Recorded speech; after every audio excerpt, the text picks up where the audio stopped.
What moment made you say, yep, I'm definitely dead, but you survived? Story 1.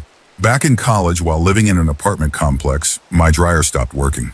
I'm not particularly handy, and I don't remember exactly how I diagnosed the issue, but I somehow came to the conclusion that the power cord was either burned out or had a short. So I pulled the plug out of the wall, detached it from the back of the dryer, and took it to one of those cluttered, hoarder-esque appliance repair shops that most small towns seem to have. I bought a replacement and headed back home. Back at my apartment, with the dryer pulled away from the wall, I started reattaching the new cord when I had the brilliant idea to double-check that the plug matched the outlet. If you've ever seen the cords and outlets that some big appliances use, you know they're not the standard 3-prong setup like a floor lamp. These are 220 volts / 240 volts monsters designed to move massive amounts of electricity. Without any concern for how real life works, I plugged the unattached dryer cord into the outlet. The second the prongs made a connection, a blue fireball exploded from the dangling contacts on the other end of the cord, and all the lights in my apartment went out. I just sat there dumbstruck. The exposed contacts were inches away from my leg. I took a moment to process the sheer level of stupidity and the fact that I probably didn't deserve to be an unsupervised adult. Once the adrenaline rush faded into full-body shakes, I called the apartment complex handyman and turned myself in. He laughed and said, "So that's why the power in the whole building went out." Fantastic. An hour later, everything was back up and running, except my self-esteem. Story 2. I was riding my bicycle at a high speed, tucked into the aero position. When you're on aero bars, you have to take your hands off them to reach the brakes. As I was flying down the road, I approached a downhill turn that turned out to be steeper than I expected. Because of the combination of my speed, the incline, and the curve, I was having a hard time getting my hands off the aero bars in time. Finally, I managed to grab my rear brake, just as I went off the left side of the paved trail. Luckily, the ground beside the trail was muddy, which slowed me down just enough to regain control of the bike. I somehow managed to stop right in the middle of the path. I looked around, expecting someone to have witnessed my miraculous recovery, but there was no one. So, I raised my arms to the sky, and no joke declared, "I'm a bad mother." Well, you get the idea. Story 3. Back in college, I was at a big house party in some rundown off-campus house. I was up on the 3rd floor balcony with a bunch of people just hanging out.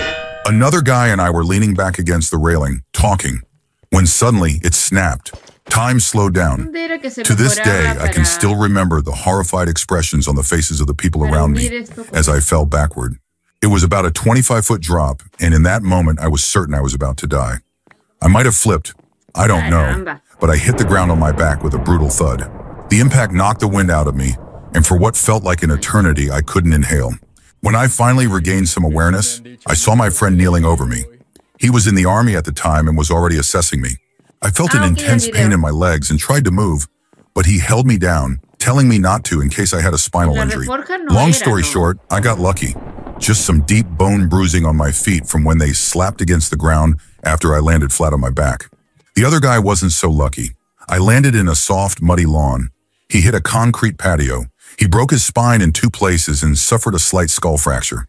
On a lighter note, when they took me to the hospital, I had to pee badly. I had been drinking after all. They gave me morphine and didn't want me moving around since I hadn't been x-rayed yet. My best friend's girlfriend, who had come with me because we were old friends, helped me use a urinal. She took it to dump in the sink but suddenly tripped, lost her grip, and basically launched it into the hallway of the ER, sending my pee everywhere. The ER staff was not amused. Story 4. A few years ago, I went camping next to a river. That night, I got super drunk and wandered over to a neighboring campsite to drink even more. When I eventually stumbled back through the pitch-black woods, pushing through bushes and trees, my legs suddenly vanished from under me. I had stepped straight into the river, in total darkness, drunk as hell. The water was belly-button deep, freezing cold glacier runoff, and the current was strong enough to carry me away without a trace. I could feel my feet slipping against the riverbed, and the bank I was desperately grasping at was shoulder-high and made of dirt. Every time I tried to push off the river floor, the current kept pulling me sideways. I jumped and clawed at the ground above me, probably 10 times, looking for anything to hold on to. I started screaming for help, but no one could hear me over the chaos of the drunk partygoers. One of my friends heard me, but since they couldn't see what was happening, they thought I was just messing around and laughed at my calls for help. At that moment, I was sure I was done for. I was drunk to the point of puking, had zero coordination, and my muscles were cramping from the freezing water and the strain of holding onto that dirt bank.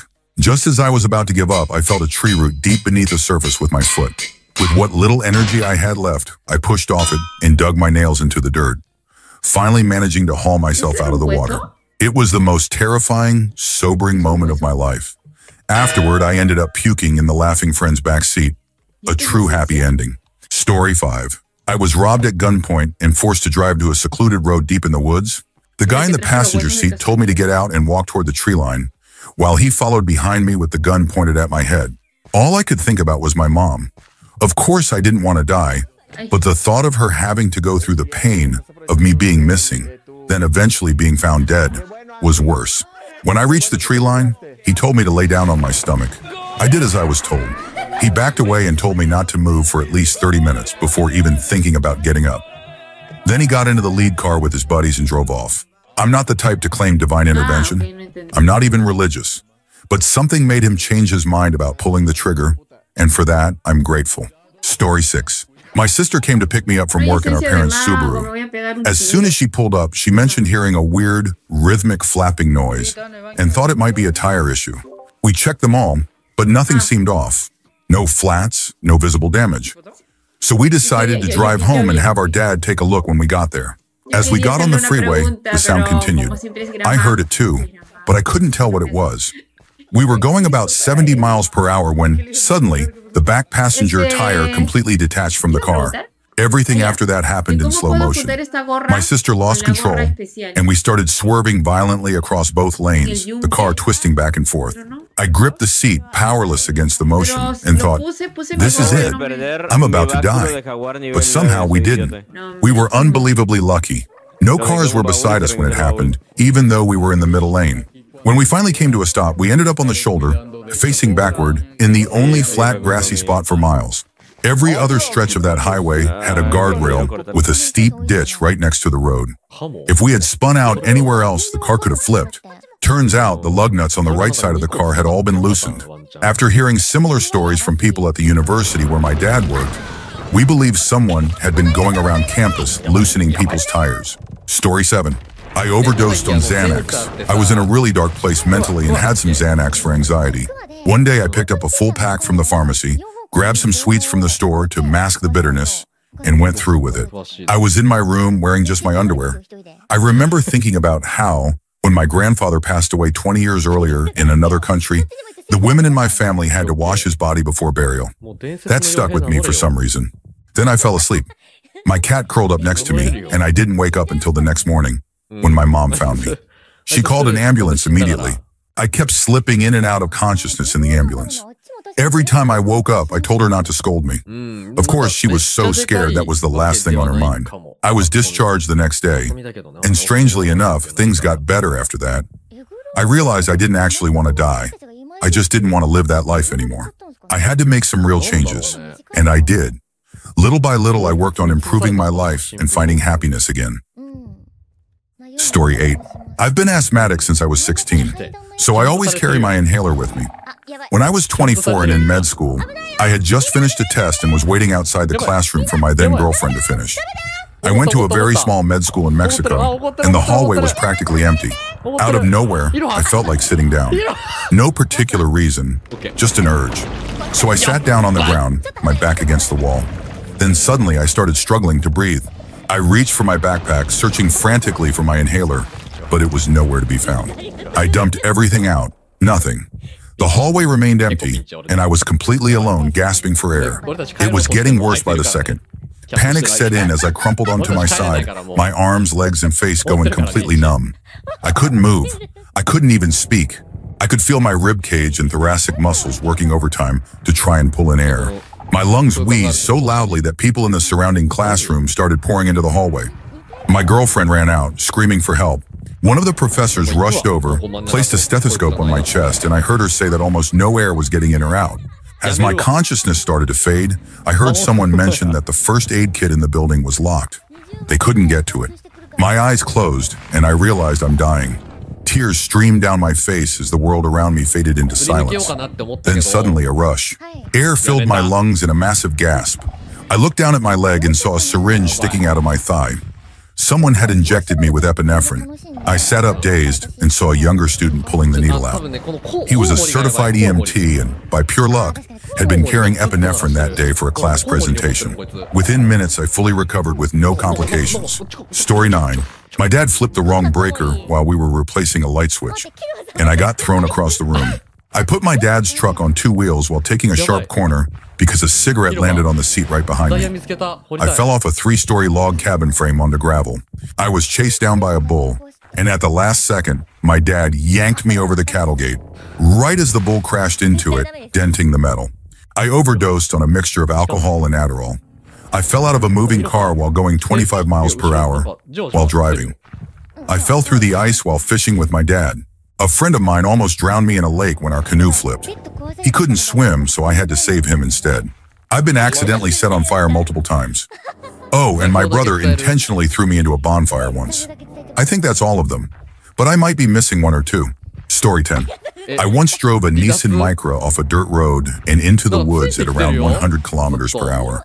Somehow I barely cleared a massive rock, possibly helping the car hop further, and shot between trees, finally stopping about 25 meters deep into the forest. Also, there was a 40-kilogram shepherd dog in the car with me. When we crashed, the force of the impact sent the dog flying into my back, breaking both the seat and my seatbelt, making it completely useless. Because of that, I smashed my head into the windshield, cracking it. Honestly, it didn't even feel that bad. Even the dog was totally fine. But the physics behind it? That was shocking. Just the force of the dog hitting my back was over 800 kilograms, not even counting the car going from 80 kilometers per hour to a dead stop. All I walked away with was a bloody scratch on my forehead. The cops had a hard time believing what happened. Story 11. I was driving on the interstate, going about 85 miles per hour, with a concrete barrier to my left and an 18-wheeler to my right.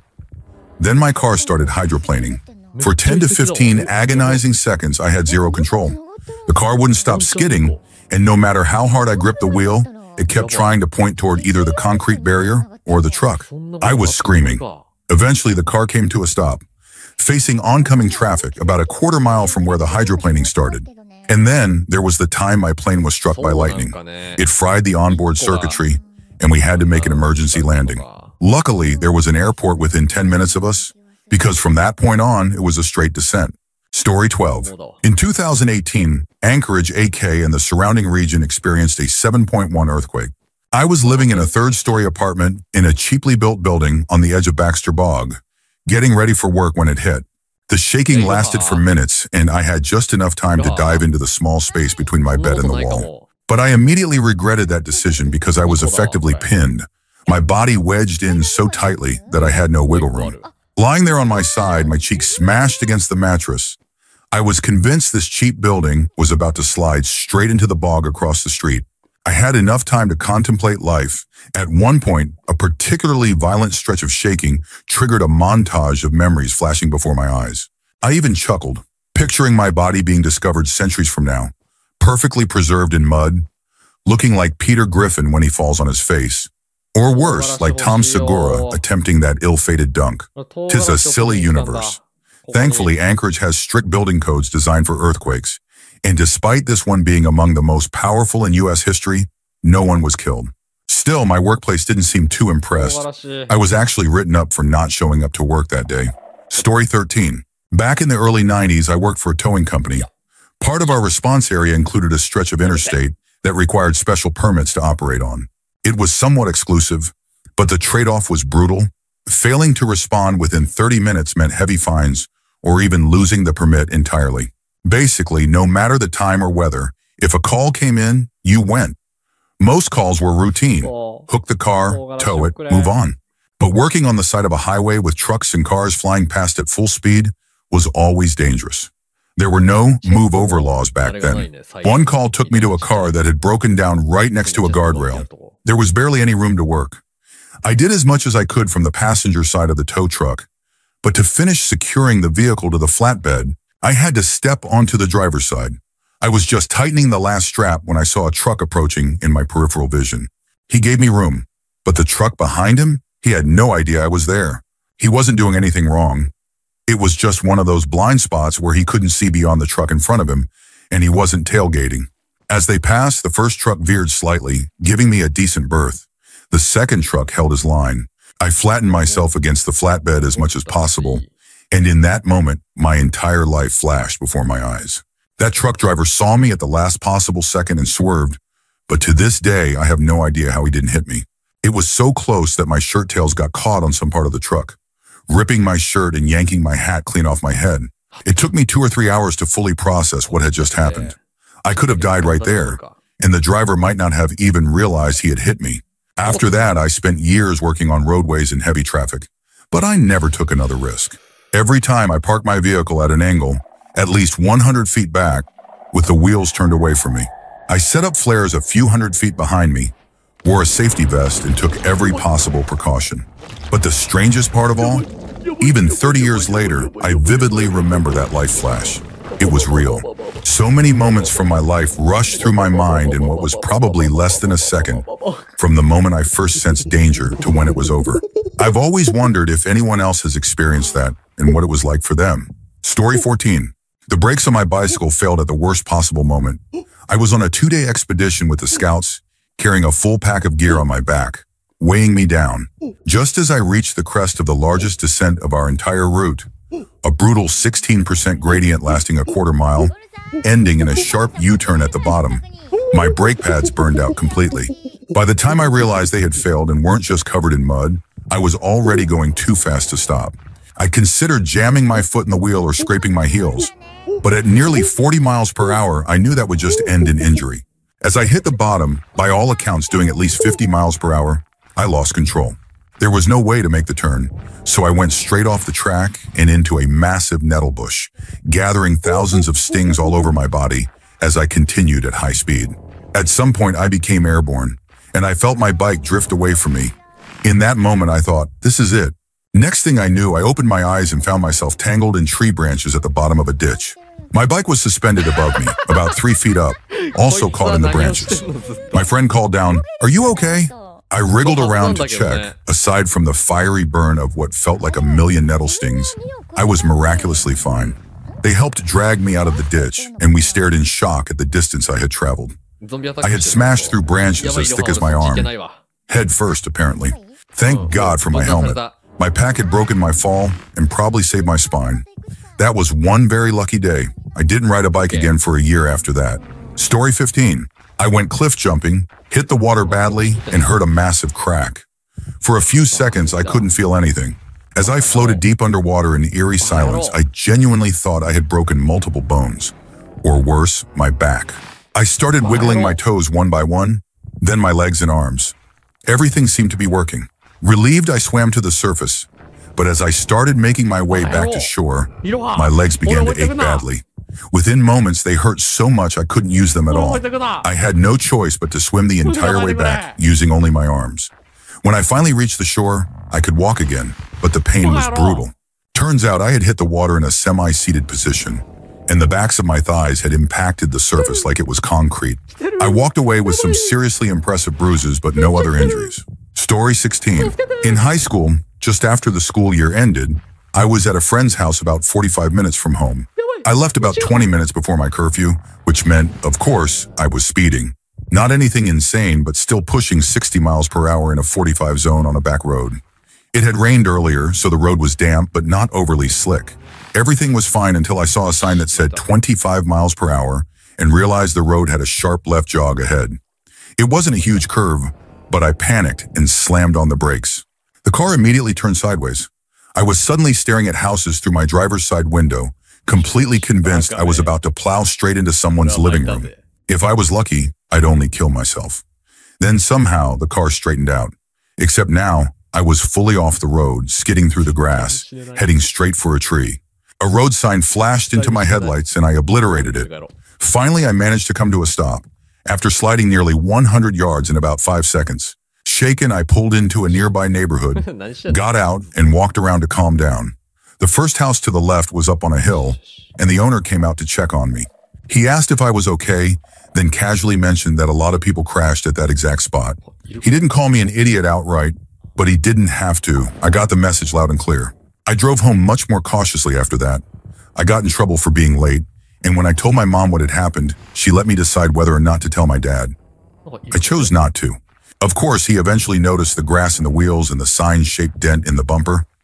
I just shrugged it off, and he didn't press me for details. Not until years later, long after I had moved out, when he randomly brought it up again, that's when I finally told my family the whole story. Story 17. Back in high school, my friends and I had a game called You're My B. The rules were simple. Someone would say, "You're my B if," followed by a dare, and if you didn't do it, well, you were their B. Stupid? Absolutely. But that didn't stop us. One night I was driving. I had gotten my license about a month prior and needed to drop my two friends off before my curfew. We turned onto the road leading to my buddy's neighborhood, approaching a long curve, when one of them turned to me and said, "You're my B if you don't hit 70 miles per hour." Now, this wasn't a difficult task, but it was a terrible place for it. Well, I wasn't about to be anybody's buddy, so I floored it. We hit 70 miles per hour in no time, and I immediately lost control. The car slid straight into a tall, blunt curb, launching us airborne for about 10 feet. When we hit the ground, I accidentally slammed my foot on the accelerator instead of the brake, and we shot forward another 20 feet, right into a pine tree. The impact uprooted the tree entirely, and we landed on the root base with my driver's side door pinned against the ground. We had to drop down through the passenger side to climb out. We got really lucky. If I had lost control just a fraction of a second later, we would have slammed into a row of parked cars. A fraction earlier, and we would have crashed straight into someone's walkout basement. We also narrowly avoided hitting the neighborhood's electrical junction station. The car was totaled. Worse yet, it was my parents' brand new 1994 Honda Accord, barely a month old. My, "Yep, I'm definitely dead" moment happened the second we hit the curb. But somehow, all three of us walked away completely fine. The only injury was a tiny scrape on my right thumb from the airbag deploying. It was a miracle we didn't end up in the hospital. Or worse. Story 18. When I was 19, my friend and I decided to float down the river near our college on an air mattress. We didn't have any inner tubes, so we figured it would work just as well. It did not. We planned to get out before going under the bridge, because the current there was insane. Kayakers used it to practice their balance, and there was a massive rock slab along the bank that jutted dangerously far into the river. The last thing we wanted was to get caught in that mess. But as we tried to paddle toward shore, the current yanked us back. Before we could react, we were sucked under the bridge. The waves folded the air mattress in half, flipped us over, and swallowed us beneath the water. The current was brutal. We thrashed around, completely submerged, just fighting to surface. For a few terrifying seconds, I had no idea which way was up. When we finally broke through, gasping for air, we realized something horrifying. We had been pulled completely under the rock embankment. Somehow, instead of getting smashed against the rocks, we had shot through and resurfaced farther down the river, miraculously unharmed.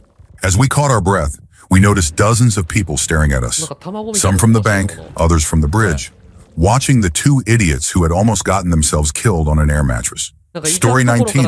In 2012, I was at a friend's house with a girl I was seeing. There were about 8 of us there, some of whom lived in the house. One of the guys who lived there was a well-known drug dealer, mostly selling weed, but also dealing in other substances. We all knew this, and some of us even worked with or for him. Another guy who had recently moved back from a nearby city was out on bond for drug distribution charges. He had a lot of connections and routinely transported material for sale. At the time, a nearby associate had recently been robbed and beaten. So the general rule was that both the front and back doors stayed locked unless someone was coming or going. At some point, a friend asked if I wanted to step outside for a cigarette. I said no, since I didn't want to turn off the girl I was with. He got up, exited through the back door, and walked around to the front to smoke. He left the door unlocked. None of us noticed, until a few minutes later when the back door flew open. 3 or 4 masked men rushed into the house with guns drawn, ordering everyone to the ground. At first we hesitated, until one of them pistol whipped a friend sitting across from me and the girl I was with. That was enough. We hit the floor. I shielded the girl by lying on top of her. The intruders kept demanding to know where the drugs were. No one answered at first, but eventually one person pointed to a bedroom, then another. The leader of the crew pistol whipped anyone who lifted their head to speak. When they kept asking the same question, I pointed at the room and shouted that the drugs were inside. I got pistol whipped once, but one of my friends who was lying in the middle of the room wasn't so lucky. He was the easiest target, and they kept beating him over and over. Then a gunshot. While assaulting my friend, one of the guys accidentally pulled the trigger. The bullet struck my friend in the back, piercing his heart. He died instantly. For a few seconds, we all thought we were next, but then silence. When we looked up, the intruders were gone. They had fled. They were caught later. The shooter was only 17 years old. He got 50 years in prison. The other 3, a little older, each got 20. Story 20. When I was 13, my dad, older brother, nephew, and I went fishing at a reservoir in Utah. It was February, meaning it was cold as hell, probably around 20 degrees Fahrenheit. We were out on this rickety little boat in the middle of the lake, freezing our asses off, and hadn't gotten so much as a bite all day. My dad, being the jokester he was, decided to cast his line backwards over his head, just to switch things up. Within a minute, his fishing pole bent hard. He had hooked something big. My dad was a big guy, around 250 pounds, and in his excitement, he stood up in this tiny, unstable boat to reel it in. That was all it took. Within seconds, the boat flipped, sending all 4 of us into the frigid water. We were hundreds of feet from shore. The moment I hit the water, my body locked up. My muscles froze instantly. I couldn't even move. I was in shock, completely paralyzed by the cold. Thankfully, my dad and brother grabbed me and dragged me to the overturned boat, where we hung on for dear life. But the reality was setting in. Hypothermia was about to kick in fast, and if we didn't drown first, the cold would kill us within minutes. Then, by some miracle, a man on a motorboat saw us capsize and sped over to help. He pulled us out of the water and took us to shore, right near where our car was parked. My nephew and I sat in the car, stripped down to our underwear with the heat cranked all the way up, while my dad and brother gathered what little we could salvage before we left. We were shaken and terrified, but alive. If that man hadn't seen us flip and come to our rescue, I know we wouldn't have made it. Story 21. I went hiking alone in the Smoky Mountains while on a business trip. Traffic was terrible, so I got there later than planned and only had 1 bottle of water. I had never been there before, but I'd done plenty of hiking, so I wasn't too worried. At the turnaround point, I felt great, so instead of heading back, I kept going. By the time I reached the top, the sun had started to set. I was exhausted, dehydrated, and clumsy from fatigue, but I tried jogging anyway. That's when I felt myself falling, right at the edge of a cliff. By some miracle, there was a wire fence around the mountain. I grabbed onto it just in time, and it saved my life. Not only would I have likely died from the fall, but even if I had survived, no one would have found me for at least a day. If I had been knocked unconscious, they might not have found my body for a long time. Lesson learned: don't hike alone in an unfamiliar place without telling anyone where you're going. I also rolled my ankle on the way back, but luckily I was close enough to the car by then. Story 22. One day I had a massive headache, and then I went blind for about an hour. I casually mentioned it on Reddit, and people freaked out, telling me to get to an ER immediately. I called my doctor instead, thinking they were overreacting, but he freaked out too. He told me he was faxing the hospital to expect me, and that I needed to get to the ER right now. When I arrived, the nurses were casual at first, until they found out why I was there. Their faces went pale. Within minutes, everyone had me convinced I was about to drop dead from a massive stroke. So I spent the entire day and evening, until about 1 a.m. sitting in waiting rooms, getting blood drawn, CAT scans, and a bunch of other tests. The whole time, everybody was treating me like this might be my last day on earth. And yet, it was also the most boring experience of my life. It was like someone saying, "Hey, you're about to die. Now sit here and wait for the bus for 6 hours." There was nothing to do but sit there and contemplate imminent death. And I guess I made peace with it. Honestly, I can say I'm ready. My father-in-law passed away recently, and it made me realize I don't need to accomplish anything else. If I died today, it wouldn't be a tragedy. It would just be my time. That said, I love living, and I'm in no rush. But every day feels like a bonus. Oh, and the bottom line? It was just a freak migraine. I've never had a migraine before or since, which is why everyone was so worried. Story 23. IED Afghanistan, 2013. I had just turned 20. We were rolling through the middle of nowhere, somewhere between FOB Leatherneck and Dwyer. No roads, just sand and camels. I was in the lead vehicle, sitting on the ring of my turret, super exposed and smoking a cigarette. For the record, don't do that. Smoking and sitting on top of a turret both kill. We reached a wadi, a dried-out riverbed, and I finally got back inside the turret like a good soldier. The whole place stank, but we pushed forward. Then boom, the truck behind me disappeared in a cloud of dust. And all I heard was nothing. Explosions that big are weird. There's so much stimulus that your brain just shuts off. I can't even tell you what it sounded like, but I can tell you what it felt like standing in front of a leaf blower, but colder. The shock wave pushed back all the fluid in my face, and tiny bits of debris stung my skin. The truck behind me, about 100 feet away, had hit an IED. Thankfully, they had a mine roller on the front of their vehicle. It wasn't there anymore, but they were okay. As for me, the IED was packed with shrapnel, but none of the flying debris hit me. The little stings I felt were just sand and rocks. When root clearance showed up, they swept the area.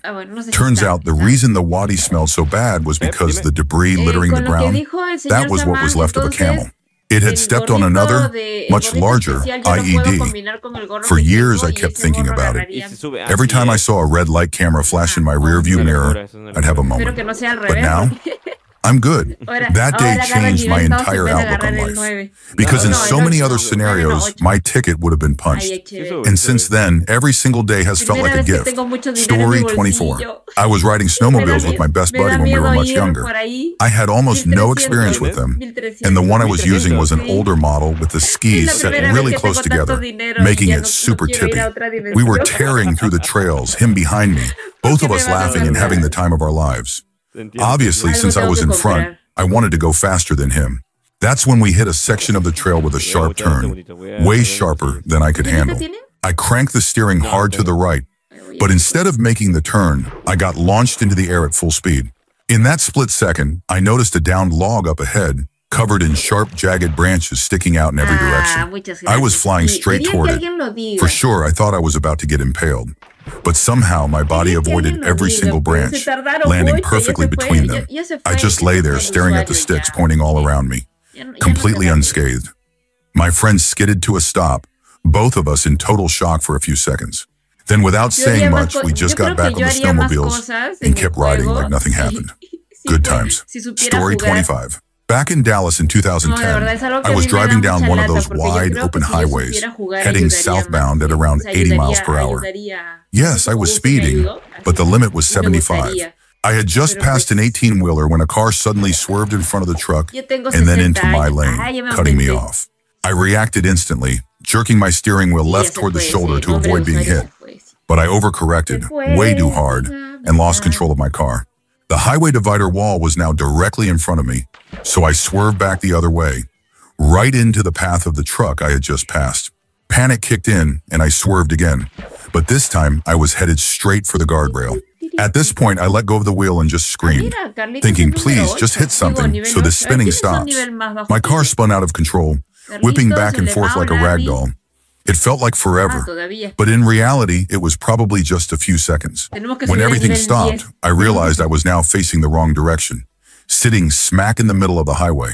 Through my windshield, I saw 4 vehicles, 2 18-wheelers and 2 trucks, completely stopped in the road, waiting for me. They had held up traffic to avoid hitting me. I hadn't hit anything. Not the car that cut me off, not the truck, not the divider, not the guardrail, nothing.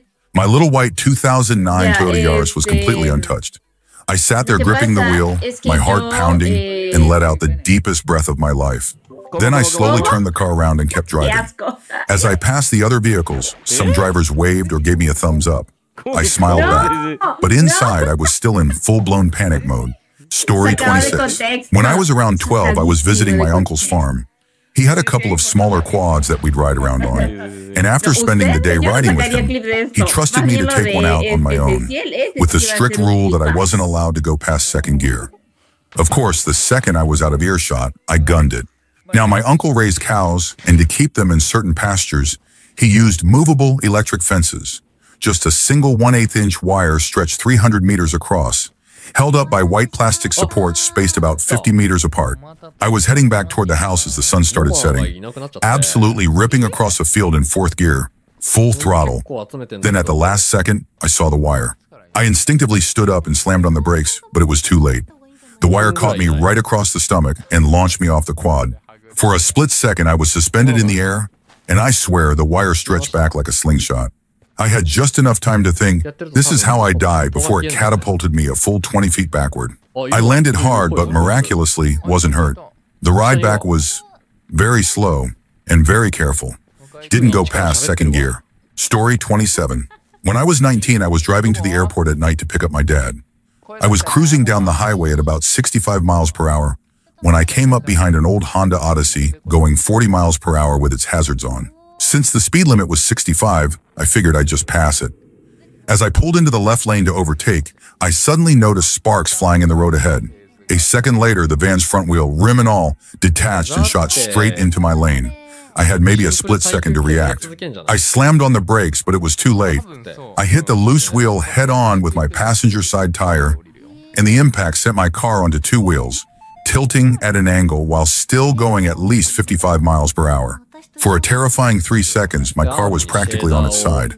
I kept thinking, oh, this is it. I'm gonna flip. But somehow I didn't. The car finally came back down onto all four wheels, and I swerved back and forth between two lanes for nearly a quarter mile before I could regain control. In shock, I drove another half mile before finally pulling over. Me and the other driver, who had just lost his wheel, were both okay.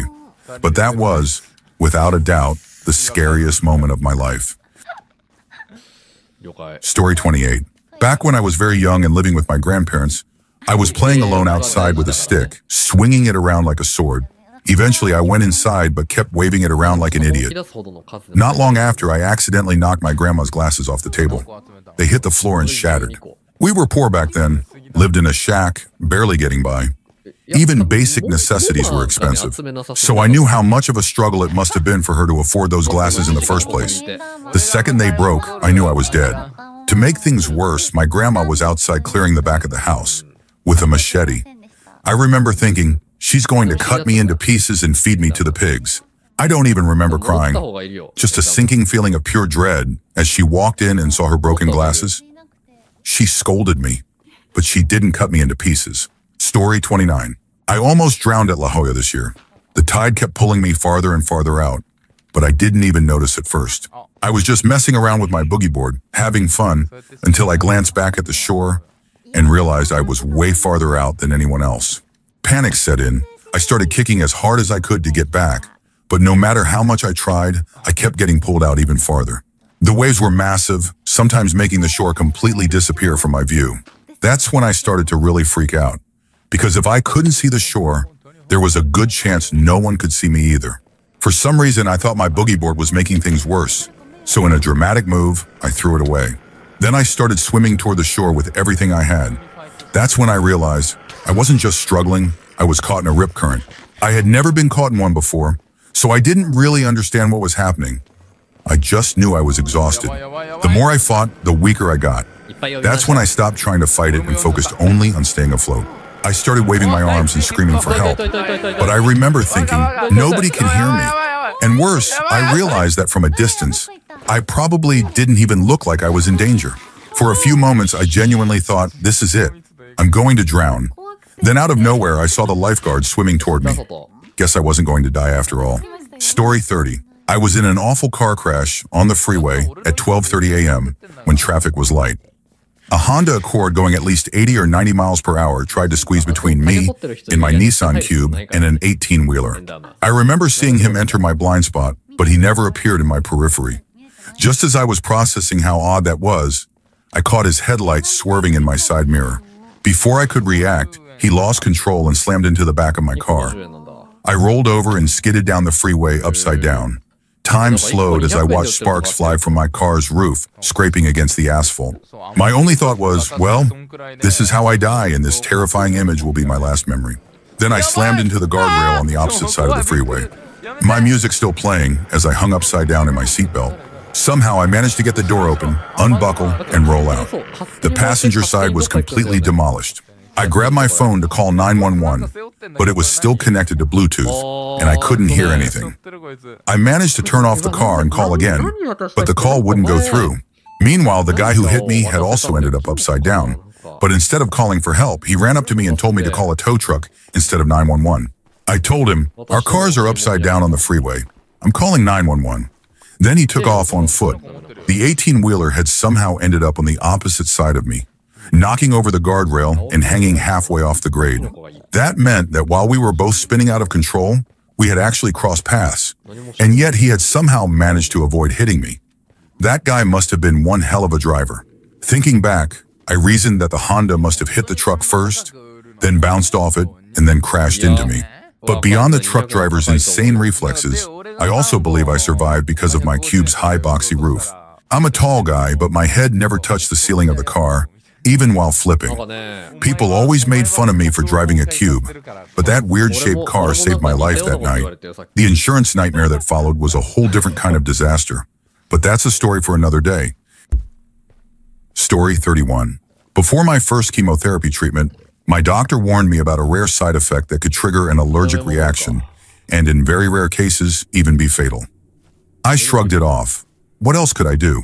Fast forward to the actual treatment. I was hospitalized and my dad was sitting beside me. The nurse plugged in the IV and started the treatment, then left the room. About 15 minutes passed. Everything was fine, so my dad stepped out to grab a drink. Another 10 minutes went by, and I started to feel nauseous. I brushed it off as a normal chemo side effect, until within seconds, the nausea exploded into something far worse. A crushing pressure built up in my skull, my vision tunneled, and I could barely breathe. That's when it hit me. This is it. This is the reaction they were talking about. I had just started treatment, and my dad was going to walk back in to find his son dead on the floor. Goodbye, world. Then suddenly the nurse sprinted into the room and shut off the IV. Instantly, all the symptoms disappeared. Turns out it wasn't the rare, deadly reaction at all. It was just a known side effect that feels like you're dying, but isn't actually dangerous. The doctor later apologized for not warning me beforehand, practically giving me a heart attack for no reason. Story 32. I was attached to a submarine that was sinking at night, with no working air systems, and no one realized there was a problem. The sub dropped down to about 40 feet, while I was stuck hanging above it, tangled in multiple air and communication lines. As I struggled to free myself, I felt my vision starting to gray out, tunnel vision creeping in. I knew I was running out of time. Desperate, I pulled myself down the tangled lines back to the submarine, reaching in blindly for a regulator. I knew all the air systems were dead, but I was hoping, just hoping, that there was some residual air left in the lines. Pure luck. My hand landed on the regulator for a spare pony bottle. I got it in my mouth just before blacking out. When I came to, I was still hanging above the sub, the pony bottle dangling below me, my mouth clamped onto the regulator mouthpiece. My dive buddy had surfaced because he had missed everything while doing his pre-dive checklist. He didn't see me when we hit the bottom, assumed I had ditched him, and went up. Meanwhile, the surface support crew just thought I was still diving as usual. After my buddy surfaced and I didn't, they waited another 4 or 5 minutes before sending a rescue diver down. By the time they got to me, I was done, mentally checked out, ready for early retirement. But instead, they tied a rope around my waist and sent me back down solo to retrieve the submarine. Story 33. I was driving home after Christmas, a long snowy drive, about 4 hours of it. Then suddenly the weather cleared up. The roads looked fine, so I sped up to around 80 kilometers per hour. Then I hit a patch of black ice. My car started spinning. I had just passed over a bridge when I lost control, and now I was headed straight for a rock face on the side of the road. I had just enough time to think, I'm either dead or seriously injured. Then somehow my car changed direction. I went backwards across the eastbound lanes, through the patch of grass dividing the highway, and then across the westbound lanes. As I slid, I looked out my driver's side window and saw a wall of cars coming straight for me. Then somehow, I finally stopped. I was facing west, slightly down a hill, completely off the road.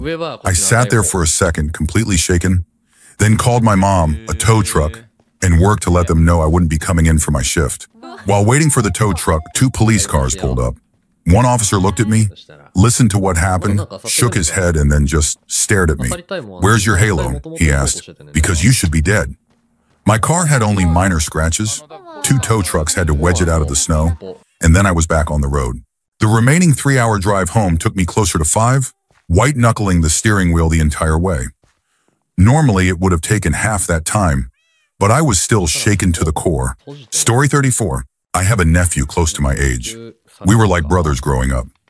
One night when I was about 17, we got bored and decided to just drive around the city.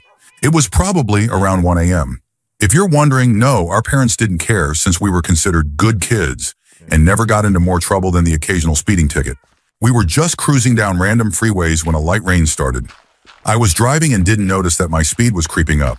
We approached a notoriously sharp curve, and I just assumed I was going the correct speed. I wasn't.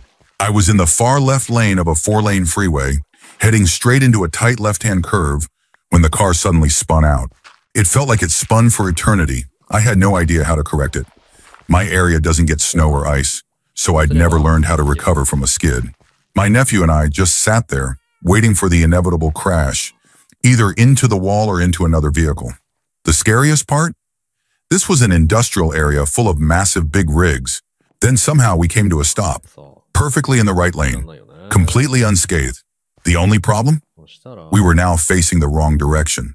We sat there in stunned silence for a few seconds, processing what had just happened. Then out of nowhere, we both burst into uncontrollable laughter, probably harder than I've ever laughed in my life, even decades later. We swore that nobody would ever hear about what happened. Well, the adults never heard the story, but there was no way we weren't telling our friends. Story 35. I hydroplaned on a limited access highway, basically an interstate, but in a more rural area, while going about 75 miles per hour. I lost control almost instantly and spun in a full 540-degree turn, sliding from the right lane across the left lane and straight down the embankment on the side of the road. The only reason I had a relatively soft landing? Pure dumb luck. There just happened to be a giant pile of mulch sitting there, which my car slammed into. If that mulch hadn't been there, I would have gone straight into a tree. And worse, there were a few thick branches sticking out right in the path my car was headed. If I had hit them at that speed, I could have easily been impaled or, at the very least, seriously injured. Instead, I walked away without a single scratch. Some good old boys in big trucks happened to be driving by, I'm from the South, and they pulled over to check on me. They offered to call for help, but I was just standing there, completely in shock at how I had somehow gotten out of that without a single injury. I was 100% sure I was dead while I was spinning. So yeah, don't drive that fast when it's raining. It's dumb. I was dumb. If the speed limit is 70 and the roads are wet, you shouldn't be going 5 over. You should be going 10 under. Story 36. I was riding my motorcycle through a field on some property my dad owned, really moving at a pretty good clip. The land wasn't completely cleared yet, but I didn't realize how much of an issue that would be until it was too late. Thick grass covered everything, hiding the fact that an old barbed wire fence had been knocked down but never removed. At one point, a loose section of wire had formed a slack loop about a foot or two off the ground. Somehow, I perfectly caught this loop around my brake pedal. From my perspective, I was cruising along at high speed, and then in an instant, my bike was just gone, completely ripped out from under me. My body, however, was still going full speed. I had just enough time to think, what the hell just happened? Before I slammed into the ground and started rolling. Miraculously, I got up with just a few scratches and scrapes. I got incredibly lucky there was no stationary object in my path. No tree, no stump, no fence post, no rock. Nothing that could have stopped me much more violently. When I walked back to my bike, I saw that the brake pedal had been yanked so far backward that it was touching the exhaust. Somehow, despite all that force, my foot was completely fine. I still have no idea how that happened. My best guess is that I must have been repositioning it at the exact moment the wire caught, but I don't remember that part clearly. All I know is that the wire grabbed my bike, not my leg, and for that I'm very grateful. Story 37. I was out skiing, taking it very slow because the weather was even worse than I expected. The fog was so thick I could barely see anything, and the ice made everything treacherous. Then, of course, I slipped. Instead of falling like a normal person, my body decided it would be a great idea to launch me headfirst down the mountain, on my back. The moment I hit the ground, I heard a crack. All I could see above me was pure white fog. I was lying there, head pointing downhill, thinking, shish. I tried to lift myself up, but I couldn't move my head. Panic set in instantly. Did I just break my neck? Was that crack a vertebra snapping? I refused to believe this was happening. Out of pure instinct, I tried wiggling my big toe, something I do to snap out of sleep paralysis. It moved. Okay, maybe I'm not paralyzed. I moved my arms, then my legs. Everything seemed to be working fine, but when I tried to lift my head again, nothing. By this time, my parents had noticed my fall and crawled back up the mountain to help me. They got me on my feet, and surprisingly, I was able to make my way down, very carefully. My neck felt stiff, but I could turn it left and right, so I figured I was okay. Back at the hotel, I decided to lie down for a bit. Then when I tried to sit up, I realized something horrifying. I couldn't. I literally couldn't lift my own head. The only way I could sit up was by holding my head in my hands like a giant, creepy baby whose neck muscles hadn't developed yet. We eventually went to the hospital, where I found out I had massively overstretched the muscles and tendons in the front of my neck. They were so strained that they physically couldn't lift the weight of my own head. The adventure didn't stop there, but this story is already long enough, so I'll spare you the sequel. Story 38, Labor Day 2000. I was the only one in the house who had to work and needed to be in before dawn. My truck was a stick shift that leaked oil, a detail that would become important soon. I got in, cranked it, then noticed the dashboard lit up, indicating it needed oil. So I shut it off, popped the hood, and stepped out. That's when I realized two very important things. First, my truck was parked on an incline. Second, I had already taken off the parking brake and never put it back on. The truck started rolling backward. I was wearing boots, and in a split-second decision, I figured I could jump back in and push the brake down. Bad call.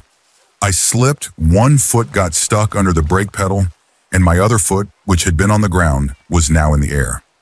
My boot was wedged tightly, too snug to pull free. The next thing I knew, I was upside down, being dragged across the yard with my face just inches from the front driver's side tire. At that moment, I had a new, much more urgent realization. The truck was headed toward one of two places, the ditch in front of my house or the gully across the street. Both were full of water. Worse, the sides were steep, uneven, and lined with jagged rocks that would break me apart if I hit them. I was either going to be dislodged and run over or knocked unconscious by the rocks and drown. Then just as suddenly as it all started, the truck hit a bump in the yard. The jolt simultaneously released my foot, lurched the vehicle slightly to the passenger's side, and bounced it just enough that the front tire only barely grazed my arm before rolling on. It kept moving until one of the wheels dropped into the ditch and stopped cold. The whole thing lasted maybe 5 seconds, but it felt like a lifetime. Afterward, I did what any sane person would do. I grabbed my cigarettes and the oil from the cab, stood there shaking as I smoked, topped off the oil, and then drove to work. Pamir, because bills don't care if you almost die. They just care that they get paid. Story 39. My husband and I were driving to the California coast, taking a road we'd never been on before, that wound through the coastal mountain ranges. As we reached the top of a mountain, I casually mentioned how far the drop was. At least a few hundred feet, no trees, no guardrail. My husband turned his head to look. Then I noticed the car slowing and drifting into the opposite lane. I looked over and realized he was having a seizure. I started yelling, but of course, he wasn't responding. The car continued drifting toward the cliff, and for a moment I thought, well, at least his foot's off the accelerator. Then the seizure intensified, and his foot slammed on the gas. We were going straight for the edge. I grabbed the wheel and yanked us in the opposite direction, toward the mountain. By some miracle, there was a turnout up ahead, and I spotted a culvert drain sticking up in the ditch. With no other option, I aimed straight for it. We hit it at over 40 miles per hour. The impact set off all the airbags. The car bounced up the hillside before rolling, once, twice, before finally stopping. I never lost consciousness, but I just kept thinking, please let the car stop rolling. Please don't let us go down the hill anyway. When it finally came to a stop, I unbuckled my seatbelt and tried to open the door, but it wouldn't budge. My husband was still seizing, suspended above me by his seatbelt. Then I heard voices outside. People had stopped to help. Someone told me to stand up. That's when I realized the car was on its passenger side. I stood up, stuck my head out of the driver's window, and saw them waiting. The engine's smoking, someone said. They pulled me out. More people had stopped, including off-duty EMTs, who got the fire under control and worked on tipping the car back over so they could reach my husband. We rode to the hospital in an ambulance together. Miraculously, neither of us had any serious injuries. I had some bruises and a nasty seatbelt burn, but that was it. The fire chief who saw our car later told us that when they usually come up on wrecks like that, they're pulling out bodies. We were pretty damn lucky. Story 40. I fell through a frozen pond once. The entire surface was covered in snow, so I had no idea it was even there until it was too late. The second I broke through, it felt like a million needles piercing my body all at once. The shock was instant and overwhelming. I tried to swim upward, but my clothes were dragging me down, making every movement harder. Worse, I hadn't even taken a breath before I fell in, meaning no oxygen was getting to my brain. Panic set in. I was alone. No one knew I was there. For a brief moment, I thought about giving up, but then my survival instinct kicked in, and I started fighting even harder. Somehow, I managed to get my hands above the water and clawed at the ice. That's when an ice fisher nearby saw the splashes. Turns out, I had fallen into a common fishing spot. He rushed over, grabbed one of my hands, and pulled me toward the edge of the hole I had created in the ice. He climbed out, que él ran veía, to his truck and threw me a rope while I held onto the ice for dear Sí, life. obvio, obvio, I obvio gripped que it sí. tight as he towed me ¿Ese es out, el árbol? inch by inch, until I was finally back on no. solid ground. Igual creo que He ya la probably vi. saved my life. Está arriba de I la don't even montaña, want to think está about en el what mapa. would have happened if I had gone under. Okay, If I had entonces- drowned, I don't know if anyone would have ever found Yo me. normalmente Story me ubico 41. así. When I Desde was el árbol 14, I had a salgo summer por la job as casa a brickie on a aquí, por donde construction tienen las site. cartas la My job was niña. to haul cavity blocks, Por massive ahí, bricks, por esa up puerta to the salgo. bricklayers Está working la at the casa top of the de- building. These bricks were delivered by the hundreds, and it was my job to make sure they got where they needed to go. No. One Thursday afternoon, as I was Sí, carrying sí, bricks sí, up the yo fuera un scaffolding, niño peruano, I vamos a stepped ver. onto one to give myself extra height and make ¿Saben de qué lifting them país soy? easier. That was a mistake. Primeramente. The brick shifted, and before I could react, I was pitched into the air. I was over 4 stories up. As I fell, I hit a plank about halfway down, which barely slowed my solo voy a descent. decir eso. I remember staring at the ground, rushing toward me between my hands and thinking, okay, here goes. No sé, solo Cheerio. diré eso. Then BAM. I opened my eyes and saw a block on the ground just inches from my face. If I had landed a little differently, that thing would have caved my skull in. I lay there for a second, gingerly wiggled my fingers. They moved. Wiggled my toes. Those moved too. Slowly, I stood up. I walked away with scratches, bruises, and a scar on my right arm that I still have to this day. No broken bones. And somehow, I was back up on that scaffolding, working the following Saturday morning. Story 42. I was in a car crash with 4 other friends during university. We were driving back from a trip to some islands in a small, absolute beater of a car. I don't even think any of us were wearing seatbelts. We were on the highway, probably speeding, when the guy driving fell asleep at the wheel. I still remember my friend in the front passenger seat poking him awake as the car started drifting. The driver jolted awake, panicked, and jerked the steering wheel way too hard. He lost control completely and the car spun out. I can still picture it in slow motion. Te abre casino. One thought after another ran through my head. Oh crap, we're going to die. Then this is really how it ends. Finally, the worst thought of all, my mom is going to be devastated. Then it stopped. We had smashed into 2 other vehicles while spinning, but somehow none of us were hurt. The worst injury? A smashed phone in my friend's pocket. But he was fine. We were all fine. I still can't believe how lucky we got.